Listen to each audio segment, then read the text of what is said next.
Hello everyone. I welcome you all to the Concept YouTube channel. Let's discuss today's topics, jo that came in today's paper, The Hindu. So we will understand about Al-Ula Accord. This is again a very important topic, and the question can be framed under GS paper. GS paper 2 international relation. Then you have policing in democracy. This is also a very important topic. I will try to understand the reason behind uh, violence in USA, and we'll try to link it with the police model in our country. This is again important under GS paper 2. Supreme Court on farm law. This is important under GS paper 3. Next, a very important topic, that is reviving of SARC. The question can be framed under international relations GS paper 3. In the end, I will give you the mains question. So this session is presented by me. My name is Saurabh Pandey. You have the opportunity to test yourself under UPSC CSE Combat Series in Unacademy. You have the opportunity to win exciting prizes. It will be held on 17th Jan 2021. Time is 11 a.m. If you are able to score good rank or rank 1, 2, 3, you will get these prizes: 3 months UPSC CSE GS plus subscription. If your rank is from rank 4 to rank 150, you will get Amazon a voucher worth rupees 1000 rupees. You also have the opportunity to join me on Unacademy for agriculture course. Many current affair courses are also running. I take current affairs courses. The course includes, in addition to Hindu, the different other sources that you need to study for UPSC. You also have the opportunity to join the batch courses. So what you have to do, you have to take the combo pack, UPSC CSE GS plus optional combo pack. You can visit Unacademy, select UPSC CSE, then you can get the combo pack, and what you have to do, you have to take 1 year or 2 year subscription. Use the code SPLive. If you are using the code SPLive, the amount will reduce by 10%. And in addition to my courses, you will be able to access all the batch courses and the courses by India's top educators. So let's discuss the first topic, and this is Al-Ula. Al-Ula, from a geographical perspective, we need to know where this place is located, that we call it as Al-Ula. So Al-Ula is a place. It is an ancient town in Saudi Arabia. It is an ancient town in Saudi Arabia. Why this region or this town is in news? Because on January 5, leaders of Gulf Cooperation Council met at ancient town of Al-Ula in Saudi Arabia. This meeting is again very important because it tries to establish a good relationship, or it tries to balance or bridge the gap between two poles of power, one led by Saudi Arabia and other led by Iran and Turkey, of which Qatar was the part. Qatar, if you talk about Qatar and Saudi Arabia, both are part of Gulf Cooperation Council. Due to certain reason, there has been a tension between these two countries, and finally these countries, they have decided to bridge the gap. They have decided to maintain a good relation between them. So the meeting which was held at ancient town at Al-Ula, what we call it as Al-Ula conclave, become very important because it tries to bridge the gap between these two different poles of power in West Asia. June 5, 2017, June 5, 2017 again becomes very important because Qatar faced a diplomatic boycott from these countries like Saudi Arabia, UAE and Bahrain. After this Al-Ula conclave, it is expected that these countries will again come together and they will try to maintain good relation in West Asia. This will again shape the international dynamic in these regions. During that period of time in 2017 itself, many points were put forward by Saudi Arabia and other members of GCC. There were around 13 demands, out of which one was to end the ties with Muslim Brotherhood to dilute the relationship with Turkey and Iran, to shut down Al Jazeera network. This is also located in Doha, Qatar, and to take certain steps in order to normalize the relationship with the GCC countries. These were the demand put forward by GCC countries led by Saudi Arabia in front of Qatar. But Qatar considered these demands as a kind of encroachment on its sovereignty. So Qatar basically rejected these demand. This is again a very important point. This is again a very important point because this particular incidents under which Qatar has started to reject Qatar has started to reject the point put forward by Saudi Arabia has actually divided these two different poles of power, and it has created a tension between Saudi Arabia on one hand and Qatar on other hand. 10 years ago, Arab Spring uprising also became one of the a reason which actually created tension in the mind of Saudi Arabia, because under Arab Spring uprising, the focus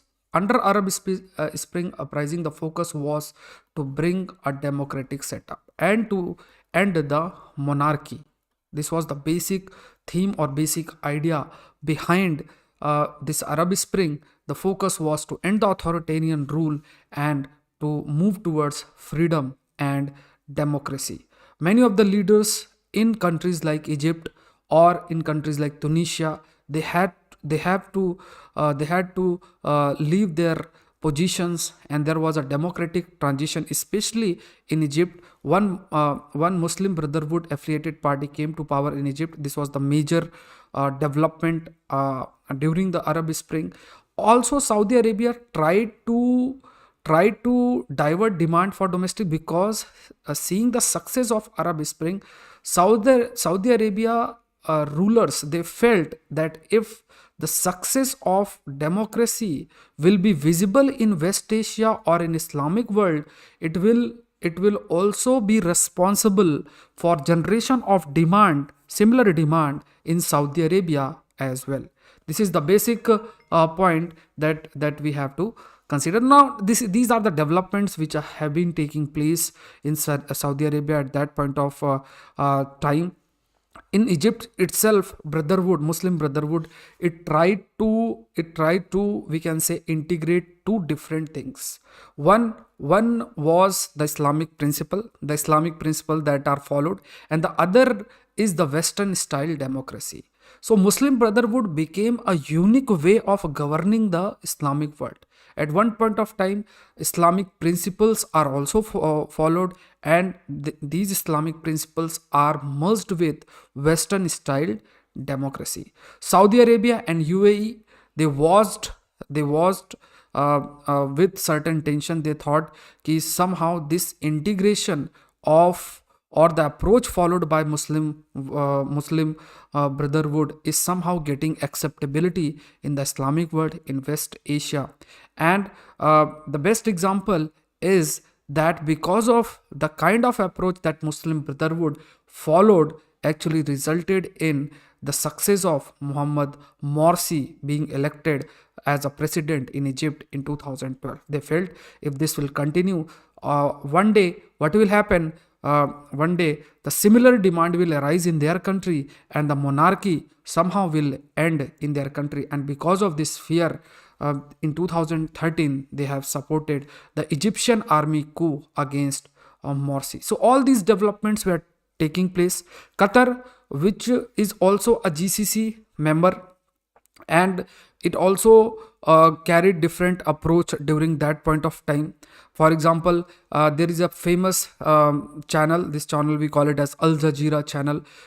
Its headquarters is in Doha. Al Jazeera always tried to spread the democratic values in the West Asian countries in Islamic world, and it has been critical to many of the regional leaders, which resulted in protest against these regional leaders.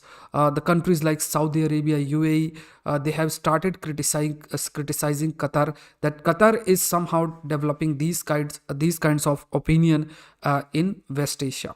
So all these developments were taking place at that point of time, and Qatar always said that they wanted to have an independent foreign policy, and it will not accept any of the interference by any of the country. This has been highlighted. After Mr. Donald Trump became the president, Donald Trump hostility increased towards Iran, and because the hostility increased towards Iran, and Donald Trump started to support Saudi Arabia at that point of time, started support Saudi Arabia because of certain business interests. Saudi Arabia decided to get into a big defense deal with USA, and as a result, Donald Trump has started to support Saudi Arabia at that point of time. So Saudi Arabia became one faction. Saudi Arabia was supported by USA. Qatar was also trying to maintain its independent foreign policy. Qatar at that point of time also faced a lot of criticism by countries like Saudi Arabia and UAE, and because it has started to follow an independent foreign policy, as a result of which Saudi Arabia and UAE and different GCC countries, they have started to boycott Qatar. But as Qatar has had certain resources, it was able to sustain at the point of that boycott and sanction imposed by many of these GCC countries. It felt, and it was also backed by countries like Turkey and Iran. At that point of time, there were two faction. One was under the Saudi Arabia, and other was under the Turkey and Iran. And somehow, because Saudi Arabia boycotted Qatar, somehow it was felt that Qatar is moving towards Turkey and Iran. All these developments were taking place. UAE and Bahrain, they tried to normalize their relationship with Israel because of the certain development which is taking place in West Asia. West Asian countries, they have started to realize that at this point of time, they need to change their approach if they want to sustain in future, because the source of their revenue, which is the fuel, the demand for the fuel or oil, petroleum, is continuously reducing. They need to connect with the Western power in order to diversify their economy. This has resulted into what we call it as normalization of relationship between Saudi Arabia led countries and Israel. So these developments is taking place. Qatar and Turkey, they have, after this Abraham Accord, Qatar and Turkey started to support Hamas. This has been also the approach of Turkey and Qatar. Recently, this Al-Ula conclave held in an ancient town in Saudi Arabia. The aim of this Al-Ula conclave is to maintain a good relationship between or to end any kind of apprehension or suspicions between the Qatar and Saudi Arabia led factions. These things are taking place. So at one point, Qatar now is changing its approach. Now it is again trying to come close to Saudi Arabia, because it knows that with passage of time, because Donald Trump is not in power, Joe Biden is the new president of USA, and Joe Biden will of course support support Iran, and Iran will become more powerful. There will be again change in the international dynamics in West Asia, as a result of which Qatar again is trying to maintain a balance between the Turkey and Iran and Saudi Arabia. So these are the changes which are taking place in West Asia. There is a continuous competition also going on between Saudi and UAE. UAE is trying to integrate with the US. Saudi Arabia is also trying to show its inclination to US. The only aim for them is to somehow generate the confidence in the mind of Western economies, and to attract investment in their countries. So in different areas, like in some areas, like Yemen, Horn of Africa, or Western, or we can say Western Indian Ocean region. In these regions, USA, either you talk about the USA or any of the Western economies, these countries are somehow they are carrying different approach. Similarly, different supports are provided by Saudi Arabia and UAE. In Yemen itself, Saudi Arabia is supporting the government there, and UAE and Iran is supporting the rebellion group. So there is a continuous competition going on between Saudi and UAE, based on Shia and Sunni division. So maybe after a point of time, they will try to converge their approach so that the tension in West Asia can be avoided. Next is policing a turbulent democracy. This is again a very important article, and this is related with the violence which took place in USA recently. A police was supposed to prevent such incidents, but USA police, or we can say the police in the Capitol Hill region, failed to protect such event. Even in our case, if you talk about in our case, in our country, it is not possible. Somehow in India, the policeman will take each and every step to prevent such incidences. Of course, the Indian policeman will take every step to prevent such incidences in suppose in case of suppose in Delhi itself, if such incidents is about to take place, policeman will take certain steps so that such incidences can be prevented. Now there are 2 point of view. Take the case of Delhi itself, which is again, this point is important from our exam point of view. So in case of India itself, in Delhi, where the parliament is located, police comes under, if you talk about police comes under what we call it as under the central government and a Ministry of Home Affairs. This is under the 69th Constitutional Amendment Act, as per the 69th Constitutional Amendment Act. So in Delhi, Delhi police is not under the state government or the union territory government, but it is under the central government. So maybe in future, if similar bifurcation in political opinion emerges, under such situation, the police or the bureaucracy need to maintain a balance between the two. They have to give the priority to a code of conduct and the responsibility enshrined to them as per the Constitution of India and as per the law. Because if they will start aligning themselves as per the political ideology or certain aspect, it will somehow impact their efficiency and their functioning in different area and arena, which is mainly related with if you talk about the function is to maintain public order or law and order, and the police need to move out of the influence of political compulsion, and the focus should be to maintain the law and order and to fulfill the aspiration or the expectation of the citizen of the country. This need to be seen, and we need to understand this point. Next is reclaiming SARC from the ashes of 2020. This article is also very important under GS paper. This is important under GS paper 2, international relation. So when you talk about SARC, the year 2020 marked the sixth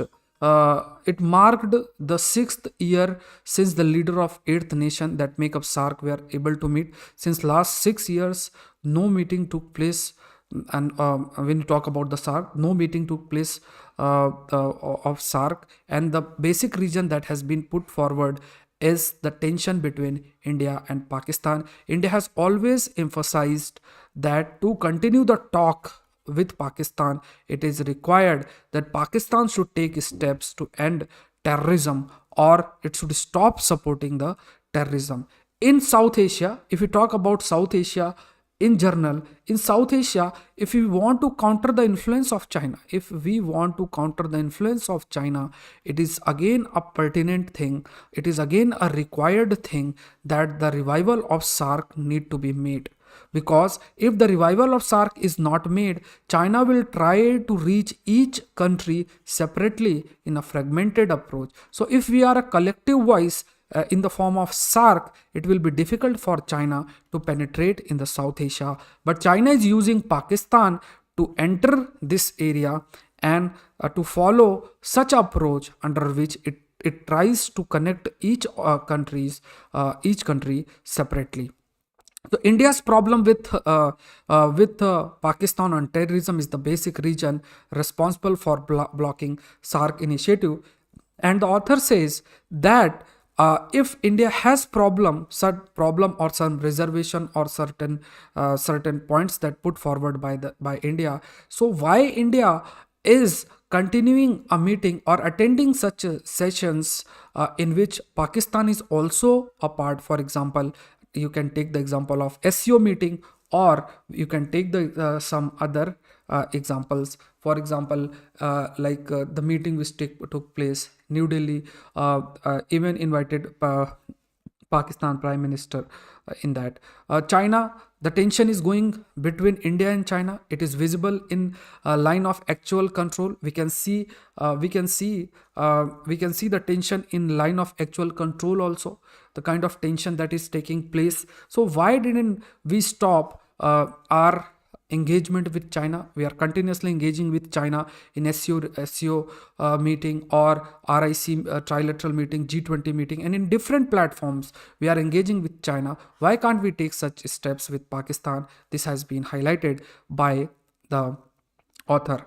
It is also said that revival of SARC is crucial at this point of juncture because of the pandemic. The pandemic has impacted the economy of the South Asian countries in larger scale. The economic growth has reduced. The cases of unemployment has increased. So what is required a coordinated effort where these countries can come together and steps are taken to fight the pandemic. Even World Bank report has estimated huge loss which is actually faced by many of the South Asian countries, and it is required a coordinated and collective effort, a collaborative effort need to be taken by the South Asian countries so to meet the challenge came after this pandemic. So this point we need to understand, and at the point of time when there are two extreme, one is the globalization. After pandemic, the trust on globalization has reduced. The other point is other extreme is towards hyper nationalism. So when you talk about globalization under which the economies are integrating, so somehow this globalization is transforming into a globalization, and if you are moving away from globalization, we also cannot go for hypernationalism, or we cannot think of closing the economy fully. So the middle path is to revive the regional initiative like SARC. This will help to continue the intra-regional trade, or to carry out coordination collaboration to solve different problems visible in the region. So this initiative becomes very important for India to take, and such initiative will help not only India to improve its influence in South Asian countries, but it would also help to counter China in this region, South Asia region. If you talk about the relation of India, there is a tension between India and Pakistan. With Nepal also, China has tried to make India's neighboring countries as a part of its One Belt One Road initiative. If you exclude Bhutan, most of the countries are part of China's One Belt One Road initiative. Since 2005 to till 2014, China tried to become the member of SAARC. So all these developments are taking place, and it is suggested that India need to take steps so that SAARC can be revived, and prosperity and growth can be brought up in South Asian region. Next is Supreme Court stays implementation of three controversial farm laws. There are three controversial farm laws, and Honorable Supreme Court has stayed the implementation of these controversial farm laws. So it is said that somehow the steps that has been taken by the Honorable Court is to stop the protest at this point of time, because 26th Jan, this is again a very important day. Republic Day parade will take place, and many foreign dignitaries may also come. So maybe this is the reason Honorable Court has put a stay, and Honorable Court has also stated to form a committee, and this committee will listen to the farmers' demand, and it will provide its recommendation. It will provide its recommendation relating to the steps that need to be taken to resolve, or we can say, the dialogue between farmer and government to continue, or what steps can be taken so that the concern of the farmers are considered, and the farmers can continue their work as they used to do. The point is, it is said that after giving the judgment, while giving the judgment, why Honorable Supreme Court has not questioned the jurisdictional part. The constitutionality of these laws can be questioned because agriculture is the state subject. But from other point of view, if you'll see that if Supreme Court, Honorable Supreme Court, start asking the executive or the legislature to formulate such laws which actually